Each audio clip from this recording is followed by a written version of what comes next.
अगर आपका या आपके घर में किसी का हिप रिप्लेसमेंट होने वाला है तो इस वीडियो को एंड तक देखिएगा। हिप रिप्लेसमेंट को ऑपरेशन ऑफ सेंचुरी कहा जाता है क्योंकि जो इंप्रूवमेंट्स और रिकवरी पेशेंट्स को इस सर्जरी के बाद मिलते हैं वो लाइफ चेंजिंग होती है। बट ये एक इवॉल्विंग फील्ड है। मॉडर्न डे सर्जरी में इवोल्यूशन हो रहा है टुवर्ड्स मिनिमली इन्वेजिव सर्जरी, जिसका मतलब है ऐसी सर्जिकल टेक्निक्स जहाँ कम से कम सर्जिकल इंसल्ट के यानी बॉडी के नॉर्मल स्ट्रक्चर्स को नुकसान पहुंचाए बिना सर्जरी की जा सके। जब हम हिप रिप्लेसमेंट की बात करते हैं तो इसका मतलब होता है डैमेज्ड हिप जॉइंट की बॉल और सॉकेट को रिप्लेस करना।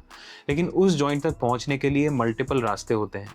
इन्हें हम सर्जिकल अप्रोच बोलते हैं। कॉमनली 3 अप्रोचेस यूज होती हैं: पोस्टीरियर अप्रोच यानी पीछे से, लैटरल अप्रोच यानी हिप के साइड से, और डायरेक्ट एंटीरियर अप्रोच या DAA यानी हिप के फ्रंट से। अब इनमें डिफरेंस क्या है? डिफरेंस ये है कि आप हिप जॉइंट तक कैसे पहुंचते हो और उस प्रोसेस में आप मसल्स और टेंडन्स के साथ क्या करते हो। ट्रेडिशनल अप्रोचेस में जैसे पोस्टीरियर या लैटरल अप्रोच में हमें मसल्स को कट या डिटैच करना पड़ता है ताकि जॉइंट का एक्सेस मिल सके। वहीं डायरेक्ट एंटीरियर अप्रोच में हम एक नेचुरल प्लेन यूज़ करते हैं जहां 2 मसल्स के बीच में से एंटर करते हैं बिना किसी मसल को कट किए।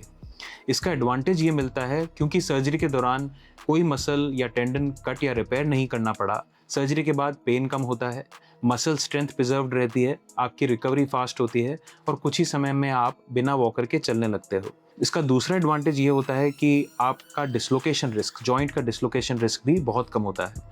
और यही है एक ट्रू सेंस में मिनिमली इन्वेजिव या MIS अप्रोच, जहां हम आपके मसल्स और टेंडन्स को नुकसान पहुंचाए बिना जॉइंट रिप्लेसमेंट कर पाते हैं।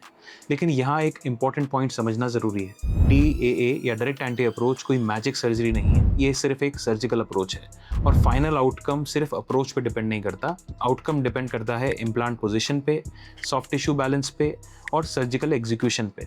अब सवाल आता है, अगर डायरेक्ट एंटी अप्रोच इतना एडवांटेजियस है तो हर हिप रिप्लेसमेंट इस अप्रोच से क्यों नहीं हो रहा? डायरेक्ट एंटी अप्रोच एक टेक्निकली डिमांडिंग सर्जरी होती है। हर सर्जन इस टेक्निक में एक्सपीरियंस नहीं होता और इसीलिए सब सर्जन इस टेक्निक को यूज़ भी नहीं करते। दूसरा, हर पेशेंट का बॉडी टाइप, बोन एनाटमी और डिफॉर्मिटी अलग अलग होती है। अगर पेशेंट ओबीस है, ओवरवेट है या हिप जॉइंट की डिफॉर्मिटी बहुत ज़्यादा कॉम्प्लेक्स है या पहले से कोई सर्जरी हो रखी है, रिवीजन सिचुएशन है, तो डायरेक्ट एंटीरियर अप्रोच एक MIS अप्रोच है, वो चैलेंजिंग हो सकती है। ऐसे केसेस में जो दूसरे सर्जिकल अप्रोचेस हैं वो ज़्यादा सेफर और रिलायबल रहते हैं।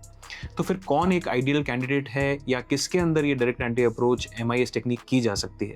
जनरली वो पेशेंट्स जिसमें बॉडी वेट बहुत ज़्यादा ना हो, एक्सट्रीम डिफॉर्मिटी ना हो, जहाँ एनाटमी अलाउ करती हो, उनमें एक एक्सीलेंट सर्जिकल अप्रोच है, बशर्ते कि सर्जन जो है वो उस टेक्निक में एक्सपीरियंस्ड हो।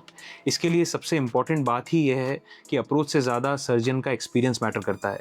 आपको ये नहीं पूछना चाहिए कि क्या डायरेक्ट एंटीरियर अप्रोच बेस्ट है या नहीं, आपको ये पूछना चाहिए कि मेरे केस में कौन सा अप्रोच सेफेस्ट और मोस्ट इफेक्टिव होगा। फाइनल मैसेज सिंपल है, हिप रिप्लेसमेंट का गोल होता है pain free, stable, natural feeling joint देना। डायरेक्ट एंटीरियर अप्रोच एक पावरफुल टूल है, एक मिनिमली इन्वेजिव टूल है, लेकिन हर टूल हर सिचुएशन में यूज़ नहीं होता है। राइट पेशेंट, राइट इंडिकेशन और राइट एग्जीक्यूशन के साथ ही एक अच्छा रिजल्ट मिलता है। ये तीनों चीज़ें जब मिलती हैं तो बेस्ट आउटकम मिलता है। अगर आपको ये वीडियो हेल्पफुल लगा तो इसे शेयर करिए और अगर आपके पास कोई डाउट या सवाल है तो उसे कमेंट में लिखिए। Thank you.